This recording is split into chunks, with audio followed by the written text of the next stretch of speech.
অর্জুন গাছের পাশাপাশি এই গাছটা বাড়িতে লাগাইবেন। চিনেন গাছটা? এটা বলা হয় নিম গাছ। এই দুটা গাছ বাড়ি থাকলে 3টা রোগের উপকার। আর যদি আমরা ডায়াবেটিস বা ঘনপ্রস্রাব থাকে এই গাছটা বেশি করিয়া খাইবেন। দেখেন তো গাছটা কেউ চিনেন কিনা? এটা কি গাছ বলেন আপনারা? কেলা কচু পাতা, কেউ কয় মামা কলা, কেউ বলে কুচিলা পাতা।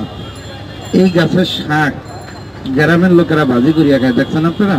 শাক খায় ভাজি করিয়া, শরীরের বীজ ব্যথা চলিয়া যায়। এটা শিখে যদি ছেঁচিয়ে রস খান, এটা গাছে একটা ফল হয়। এই দেখেন পটলের মতো, পাকিয়ে গেলে লাল হয়ে যায়। গ্রামের বাড়িতে ফলটা খাইয়া ফেলায়। কিসে খায় বলতে পারেন আপনারা? এই ফলটা পাখিতে খাইয়া ফেলায়। বলে এটা খাইলে কি হয়? এটা শুকিয়ে পাউডার করিয়া খেলে ডায়াবেটিস ভালো হয়, ঘনপ্রস্রাব ভালো হয়। লক্ষ্য রাখেন, এই গাছের শাক গ্রামের লোকেরা ভাজি করিয়া খায়। দেখছেন? অনেকে গুঁড়া মাছ দিয়ে পাক করিয়া খায়। বলে খাইলে কি হয়? এটা চোখে যদি পারে, হাত পাও জ্বালা পোড়া বন্ধ, রাতের ঘুম ভালো। এটা কসলায় পানি খেলে, সকালবেলা কসলায় পানি খেলে গ্লাসের ভিতর দিবেন, 1 গ্লাস পানির ভিতর পাতাটাকে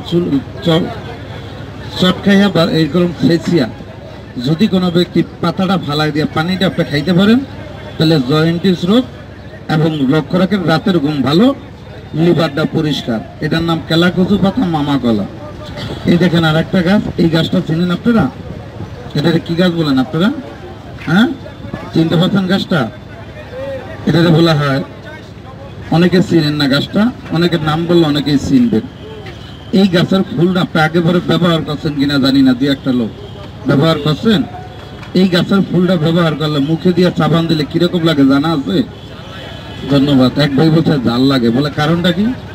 দাঁতের ব্যথা, মুখের আচ্ছা আপনার হয়েছে? ভিডিও করা কি শেষ হয়েছে? আল্লাহ রাখেন, আর বেশি করেন না। এই দেখেন না, ভ্যাকসিন চিনিয়ে লাইবেন। এই দেখেন দাঁতের ব্যথা কে জানি বললেন আপনি? এই দেখেন আর কি বলে শোনেন, যদি মুখের ভিতর গন্ধ থাকে, দাঁতের গোড়ায় ব্যথা থাকে, এই ফুলটা দাঁতের গোড়ায় লাগাইয়া দেন।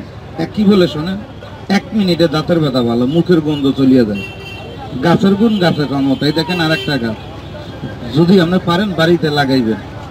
এই গাছের তল দিয়ে হাঁটবেন না। এই দেখেন এই গাছের ফলটা পুরুষের জীবনে খাইবেন না। বলবে গাছটার নাম কি? 100 বছর বাঁচিয়ে থাকবেন, পৃথিবীর কোনো নারী আপনাকে লজ্জা দেয় না, কোনো কোম্পানি থেকে 2 টাকার ওষুধ কিনিয়ে খাইতে না। এই গাছের ফলটা পুরুষে খাইবেন না। দেখেন তো ফলটা চিনেন কিনা? এটা কি ফল বলেন আপনারা? তেঁতুলের ফল। এটা পুরুষ। এটা একটু বন্ধ রাখেন না আপনি।